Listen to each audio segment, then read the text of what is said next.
Weekly once అయినా morning breakfast కోసం నేను ఇలా పూరీ అయితే చేస్తాను. పూరీ అయితే మాకు చాలా ఇష్టం అండి. అలా అని డైలీ మార్నింగ్ అయితే పూరీ తినలేం కదా.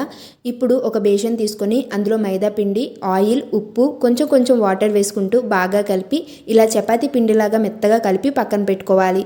స్టవ్ ఆన్ చేసి కళాయి పెట్టుకొని ఆయిల్ వేసుకొని ఆవాలు, జీలకర్ర, కరివేపాకు, ఉల్లిపాయలు, పచ్చిమిరపకాయ ముక్కలు వేసి బాగా కలిపి ఉప్పు, పసుపు వేసి బాగా కలుపుకున్న తర్వాత ముందుగా ఉడికించుకున్న బంగాళదుంప ముక్కలు, అలాగే కారం, ధనియాల పొడి వేసి మనకి ఎంత గ్రేవీ కావాలో దాన్ని బట్టి వాటర్ వేసుకొని ఇలా మొత్తం వాటర్ అంతా ఇంకిపోయిన తర్వాత గరం మసాలా, కొత్తిమీర యాడ్ చేసుకుంటే మనకి ఆలూ కర్రీ అనేది రెడీ అయిపోతుంది.